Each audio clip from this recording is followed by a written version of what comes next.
Баршаңызға қайырлы күн. Бүгін сіздерге өте дәмді әрі пайдалы болып шығатын наурыз көженің рецептін ұсынбақпын.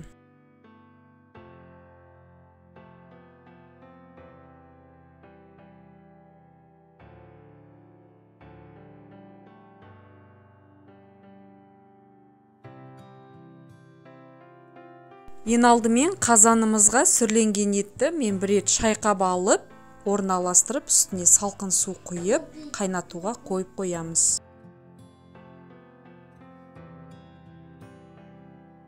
Етімізді кәдімгідей ет асқандағыдай баяу отта 2,5-3 сағаттай қайнатамыз. Осылай үстіндегі көбігін алып тастап, тазалап аламыз. Бөлек ыдысқа 1 кесе тарыны, 1 кесе күрішті бөлек-бөлек қайнатып аламыз. Піскенше аздап тұз қосамыз татымына қарай.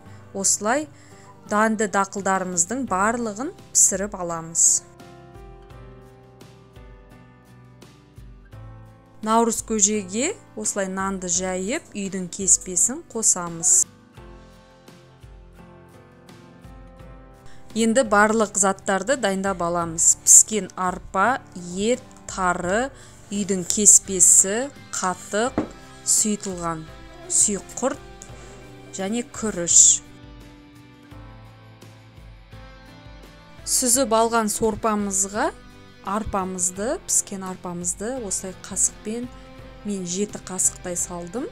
Өздеріңізге ыңғайлап салып шығасыздар.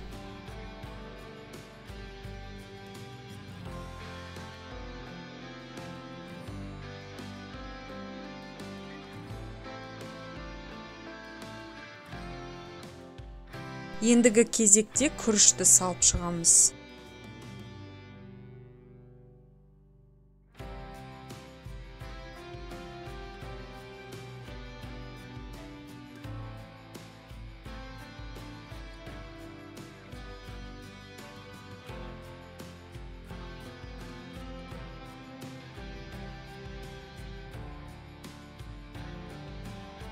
Сорпамызға толық піскен тарымыздың барлығын салып шығамыз.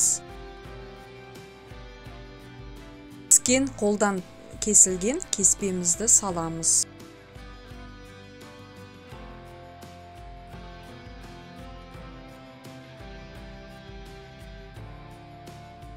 Піскен етіміздің барлығын салып, жақсылап араластырып аламыз.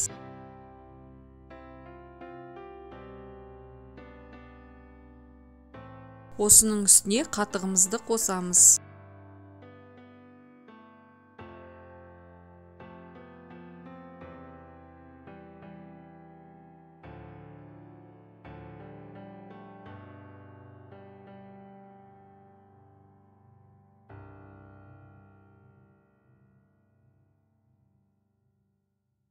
Қайнатылған сұйық құртымызды барлығын қосып араластырамыз.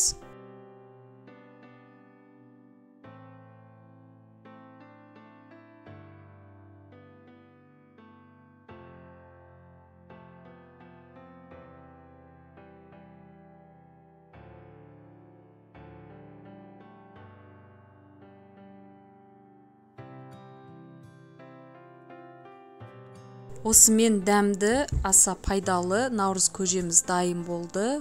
Барлықтарыңызға астарыңыз дәмді болсын.